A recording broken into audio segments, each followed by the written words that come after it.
দেখেছি 15 বছরে অন্যায় বিচারে ছাত্র জনতার আন্দোলনে পালালো স্বৈরাচার। আমি তো দেখেছি 15 বছরে অন্যায় বিচারে ছাত্র জনতার আন্দোলনে পালালো স্বৈরাচার।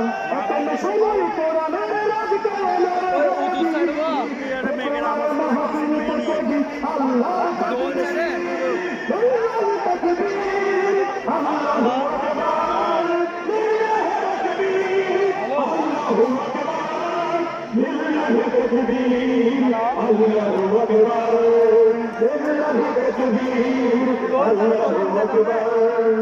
আমি তো দেখেছি সেনা হত্যা সদর দপ্তরে আলমদেরকে করল গুলি শাসন চত্বরে।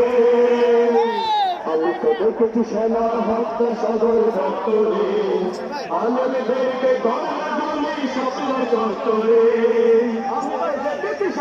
আমি তো দেখেছি আলমদেরকে করল নির্যাতন আলমদেরকে করল ফাঁসির মঞ্চায়ন। আমি তো দেখেছি সাইদের বড় করতে অত্যাচার মারে ইঞ্জেকশনে খুশি করল কালের সৈন্যতার। আজকে বিচার চাই আজকে বিচার চাই সাইদি হত্যার সময় এসেছে বিচার চাওয়া জাগো দেবী লিল্লাহি তাকবীর আল্লাহু আকবার লিল্লাহি তাকবীর আল্লাহু আকবার লিল্লাহি তাকবীর আল্লাহু আকবার। আমি তো দেখেছি রাস্তায় লোক থাকে অনাহার এক এক মন্ত্রী হাজার কোটি বিদেশে পাচার করে। আমি তো দেখেছি রাস্তায় লোক থাকে অনাহারে এক এক মন্ত্রী হাজার কোটি বিদেশে পাচার করে। আমি তো দেখেছি সৈরাচারের তরুণ নিপীড়ন আমি তো শুনেছি আইনা বড় করুণ নির্যাতন। আমি তো দেখেছি 15 বছর করেছে দেশ শাসন আমি তো দেখেছি বিনা ভোটে করেছে দেশ শাসন। আজকে বিচার চাই ভোট ডাকাতদের আজকে বিচার চাই ভোট ডাকাতদের সময় এসেছে বিচার চাওয়া জাগো হে বীর লিল্লাহি তাকবীর আল্লাহু আকবার লিল্লাহি তাকবীর আল্লাহু আকবার লিল্লাহি তাকবীর আল্লাহু আকবার। শত শহীদের রচিত কেনা আমার বাংলাদেশে দেখুয়া থেকে বলছি কথা আজকে বীরের দেশে। আমি তো দেখেছি 15 বছর অন্যায় বিচারে ছাত্র জনতার আন্দোলনে পালালো স্বৈরাচার। আমি তো দেখেছি 15 বছর অন্যায় বিচার ছাত্র জনতার আন্দোলনে পালালো স্বৈরাচার পালালো স্বৈরাচার পালালো স্বৈরাচার। আসসালামু আলাইকুম ওয়া রাহমাতুল্লাহি ওয়া বারাকাতুহু। যতদূর মাইকের আওয়াজ যায় সবাই আমরা একসাথে আল্লাহর দরবারে বক্তব্য রাখছেন করবো কি আল্লাহ তাআলা আমাদেরকে আমাদের শফিকুল ইসলাম মাসুদ বিশাল এই তাফসীরুল কোরআন মাহফিলে একত্রিত হওয়ার তৌফিক দিয়েছেন। সে আল্লাহ সুবহানাহু ওয়া তাআলার দরবারে আমরা আমাদের হৃদয়ের সত্যতা আবেগ এবং ভালোবাসা উজাড় করে মস্তক অবনত চিত্তে শুকরিয়া আদায় করতে চাই। সবাই পারবেন ইনশাআল্লাহ? আমরা সবাই একবার শুকরিয়া আদায় করে জোরে সরে আলহামদুলিল্লাহ আলহামদুলিল্লাহ আলহামদুলিল্লাহ আলহামদুলিল্লাহ আলহামদুলিল্লাহ আলহামদুলিল্লাহ রাব্বিল আলামিন والصلاة والسلام على رسوله الكريم وعلى آله وصحبه أجمعين। আজকের এই বিশাল তাফসীরুল কোরআন মাহফিল ডক্টর শফিকুল ইসলাম মাসুদের বক্তব্য। সম্মানিত সভাপতি, আজকের এই মাহফিলের সম্মানিত প্রধান মুফাসসির কোরআন, আন্তর্জাতিক খ্যাতি সম্পন্ন আলেম দ্বীন, বিশিষ্ট ইসলামিক স্কলার, আমাদের অত্যন্ত শ্রদ্ধাভাজন গোটা বিশ্বের মানুষের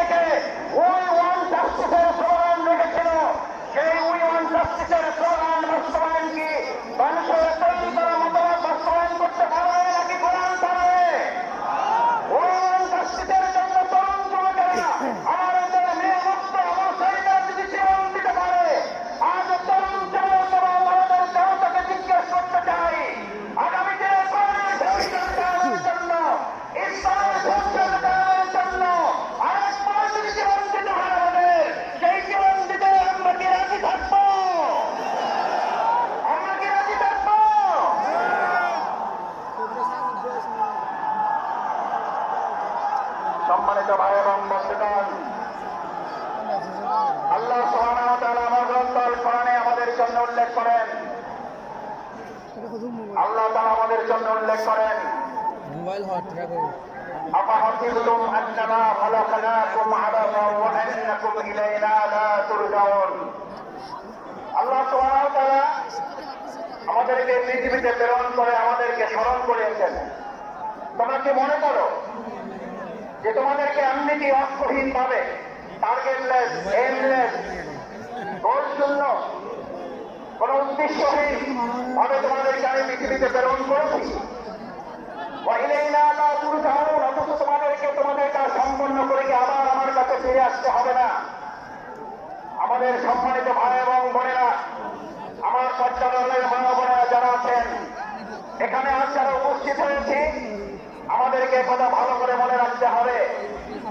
আজ এখানে আমরা যে কোরআনের ভালোবাসা পেয়েছি, সেই কোরআন আমাদের উপরে তিনটি মৌলিক দায়িত্ব অর্পণ করেছে। এক, আল্লাহ সুবহানাহু ওয়া তাআলা বলেন, আফাহাসিবতুম আন্নামা খালাকনাকুম আবাসা, আমি তোমাদেরকে অর্থহীন ভাবে পৃথিবীতে সৃষ্টি করি নাই। আমি তোমাদেরকে পৃথিবীতে সৃষ্টি করেছি একটা গুরুত্বপূর্ণ উদ্দেশ্য নিয়ে। সেই উদ্দেশ্য সম্পর্কে আল্লাহ তাআলা পরিষ্কার রোডম্যাপ ঘোষণা করেছেন। এখন আমাদের দেশের অর্থনৈতিক সংস্কারের প্রশ্ন হচ্ছে, আমাদের দেশের রাজনীতি সংস্কারের প্রশ্ন উঠেছে, রাষ্ট্রনীতি সংস্কারের প্রশ্ন উঠেছে।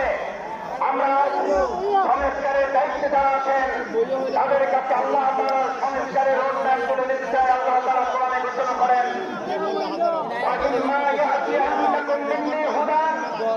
আমি এই পৃথিবীতে মানুষকে প্রেরণ করে তাকে একটা রোডম্যাপ দিয়ে দিয়েছি। এই রোডম্যাপের মধ্যে তার রান্নাঘর থেকে শুরু করে তার সংসদ ভবন পরিচালনা পর্যন্ত সমস্ত ধরনের উল্লেখ করে দিয়েছে। সুবহানাল্লাহ। আমার ভাইয়েরা, মহাগ্রন্থ আল কোরআনের মধ্যে যে রোডম্যাপ আল্লাহ উল্লেখ করেছেন, মান তাবিআ হুদায়া, যদি এটাকে ফলো করে, যদি এটাকে অনুসরণ করে, যদি এটাকে মেনে চলে, তাহলে আল্লাহ ঘোষণা দিচ্ছেন, কোন প্রধানমন্ত্রী না, কোন প্রধান উপদেষ্টা না, কোন উপদেষ্টা বৃন্দবান নন, কোন জাতিসংঘের মহাসচিব নন, এক আল্লাহ সুবহানাহু ওয়া তাআলা ঘোষণা দিয়েছেন, মান তাবিআ হুদায়া, তাহলে তোমরা রোডম্যাপের আসল রাস্তা খুঁজে পাবে। আমরা বাংলাদেশের বর্তমান দায়িত্বে যারা আছেন তাদের কাছে বাংলাদেশ আল কোরআনের আহ্বান পৌঁছে দিয়ে বলতে চাই, বাংলাদেশকে যদি যথাযথ সংস্কারের মাধ্যমে তার আসল রোডম্যাপে পরিচালনা করতে হয়, তাহলে মহাগ্রন্থ আল কোরআনের আইন দিয়ে ছাড়া মানুষের তৈরি করা কোন চিন্তা তন্ত্র মতবাদ দিয়ে পূর্ণ সংস্কার করা সম্ভব হবে না। এবং বন্ধুগণ, আল্লাহ তাআলা বলেন, যদি এটাকে ফলো করো হুদায়া, তার সঠিক পথ পাবে। আচ্ছা, আপনাদের কাছে জিজ্ঞেস করি, যদি কোরআন অনুসরণ করার মধ্যে দিয়ে সঠিক পথ পাওয়ার কথা বলা হয়, তাহলে আমাদের কাছে কি প্রশ্ন ওঠা স্বাভাবিক নয় যে কোরআন বাদ দিয়ে যে কোনো পথ অবলম্বন করলে ওটা সঠিক নয়, ওটা গোমরাহের পথ? কোরআন যদি আল্লাহর পথ হয়, তাহলে কোরআনের বাইরে যে মত আছে, পথ আছে, সমস্ত মত এবং পথ ইবলীসের পথ। ইমানদাররা কখনো কোরআনের পথ, আল্লাহর পথ বা ইবলীসের পথে হাঁটতে পারে না। আজ আমাদের এই কোরআন দায়িত্ব নিয়েছে, মান তাবিআ হুদা, তাহলে তোমরা সঠিক পথ পাবে, আসল পথ পাবে। আমাদের এই প্রিয় মাতৃভূমি বাংলাদেশ স্বাধীন হওয়ার 53 বছর পার করেও আমরা কি অর্থনৈতিক মুক্তি পেয়েছি ভাইয়েরা? আমরা কি সাংস্কৃতিক মুক্তি পেয়েছি? আমরা কি রাজনৈতিক মুক্তি পেয়েছি? এই সকল মুক্তি আমাদের যদি পেতে হয়, তাহলে আমাদের মানুষের তৈরি করা মতবাদের দিকে নাকি কোরআনের দিকে ফিরতে হবে? আমাদের গ্রামে, আপনাদের গ্রামে আমরা সবাই একটা কথা বলি, সোজা তো হবেন, মরার আগে হবেন না। কখন হবেন? কখন হবেন? কাপড় দিয়ে যখন পায়ের কাছে একজন ধরে আর মাথার কাছে একজন ধরে, দুই দিকে দুইজন ধরে আর টানে বলে যে আরো সোজা করো, আরো টাইট করো। ভাইয়েরা, মরার পরে যদি আমাদের সোজা হতে হয়, চোখে যদি দেখতে পাই যে আমরা সোজা হচ্ছি এবং আমার সন্তানরা আমাকে টাইট করে ধরে সোজা করছে, আজ আমার সমস্ত বেকুবাসী বাংলাদেশের প্রান্ত থেকে যারা এখানে এসেছেন, আমরা আহ্বান জানাই, আসুন, মরার পরে যদি সোজা আমাদের হতে হয়, তাহলে জীবিত থাকতে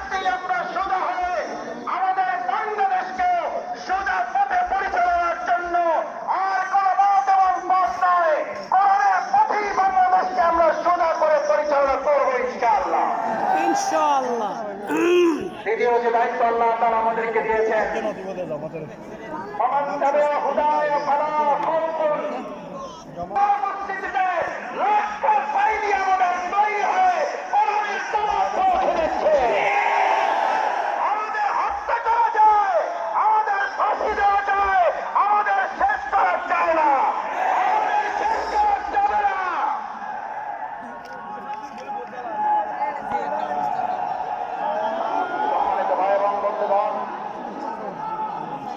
সম্মানিত ভাই এবং বন্ধুগণ, ফালা খাউফুন, সুতরাং আমাদেরকে আপনি ভয় দেখাবার কে? যারা আমাদেরকে ভয় দেখিয়েছেন 17 বছর এই বাংলাদেশের 18 কোটি নাগরিককে আপনারা ভয় দেখিয়েছেন। শেষ পর্যন্ত আপনারা ভয় দেখাতে দেখাতে এতটা ভয় পেলেন যে আপনারা দেশের জেলখানায় পর্যন্ত জায়গা হলো না, আপনাদেরকে দেশ ছেড়ে পালাতে হলো।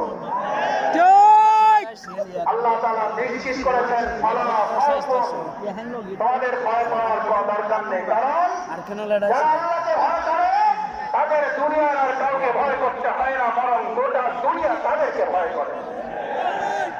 ফালা খাউফুন আলাইহিম ওয়ালা হুম ইয়াহজানুন। আল্লাহ সুবহানাহু ওয়া তাআলা শুধু ভয়ের ব্যাপারে আপনাকে নিশ্চিত করে নাই, আল্লাহ তাআলা বলেন আমার এই ভয়ে যদি তোমরা উত্তীর্ণ হতে পারো, এক আল্লাহকে যদি ভয় করতে পারো, গুলি বন্দুককে যদি তোমরা ভয় না করো, তাহলে আমি আল্লাহ তোমাদেরকে এবার দ্বিতীয় নিশ্চয়তা দিচ্ছি, ওয়ালা হুম ইয়াহজানুন, তোমাদের আর কোন রকম দুশ্চিন্তা উদ্বেগ উৎকণ্ঠায় ভুগতে হবে না। আলহামদুলিল্লাহ, বিগত 15 বছর আপনারা ত্যাগ এবং কোরবানি নির্যাতন নিপীড়নের মুখে থেকেছেন। এই দেশবাসী, এই চট্টগ্রামের বন্দরের নগরের মানুষেরা জীবন বাঁচিয়ে রেখেছেন, কিন্তু কোন গুলি বন্দুক ফাঁসির কাছে আমাদের ভয়ের মাথা নত করে নাই বলে আজ আল্লাহ তাআলা উদ্বেগ উৎকণ্ঠা এবং স্বস্তির মধ্যে আমাদের এই সুন্দর একটা প্রোগ্রামের আয়োজন করার তৌফিক দিয়েছেন। এটা কার পুরস্কার? কার পুরস্কার? আমাদের পূর্ণ পুরস্কার এখনো আমাদের হাতে আসে নাই। আমাদের আসল পুরস্কার আল্লাহ ঘোষণা করেছেন, বিসমিল্লাহির রহমানির রহিম, ইযা জাআ নাসরুল্লাহি ওয়াল ফাতহ, যখন আল্লাহর সাহায্য এবং বিজয় আসে। কার সাহায্য? কার? কোন পার্শ্ববর্তী রাষ্ট্রের, প্রশাসনের, সেনাবাহিনীর, র্যাবের সাহায্য? কার? নাসরুল্লাহ, ইযা জাআ নাসরুল্লাহি ওয়াল ফাতহ, যে আল্লাহ আমাদেরকে সাহায্য করেন সে আল্লাহ তাআলা বলেন, আমি যখন তাকে সাহায্য করি তার বিজয় ছাড়া অন্য কিছু হতে পারে না। নাসরুল্লাহ, ইযা জাআ নাসরুল্লাহি ওয়াল ফাতহ, তারা আমার সাহায্য যেখানে যায় গোটা দুনিয়া তার বিপক্ষে থাকতো, বিজয় ছাড়া তার কিছুই হয় না। আজ বাংলাদেশে আল্লাহর সাহায্য এসেছে, গোটা কোরআনের রাষ্ট্রকে ছাড়া পূর্ণাঙ্গ বিজয় আমাদের হতে পারে না। আমাদের পূর্ণাঙ্গ বিজয় কি? আমাদের পূর্ণাঙ্গ বিজয় শুধু একজন এমপি হওয়া নয়, আমাদের পূর্ণাঙ্গ বিজয় শুধুমাত্র একজন মন্ত্রী হওয়া নয়, আমাদের পূর্ণাঙ্গ বিজয় শুধুমাত্র একজন রাষ্ট্রপতি হওয়া নয়, আমাদের পূর্ণাঙ্গ বিজয় শুধু একজন প্রধানমন্ত্রী হওয়া নয়, আমাদের পূর্ণাঙ্গ বিজয় শুধুমাত্র ইসলামী দল ক্ষমতায় যাওয়া নয়, আমাদের পূর্ণাঙ্গ বিজয় হচ্ছে আলা লাহুল খালকু ওয়াল আমর, সৃষ্টিজাত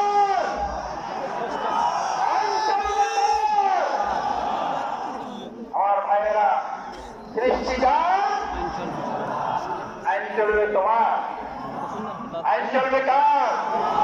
আইন চলবে কার?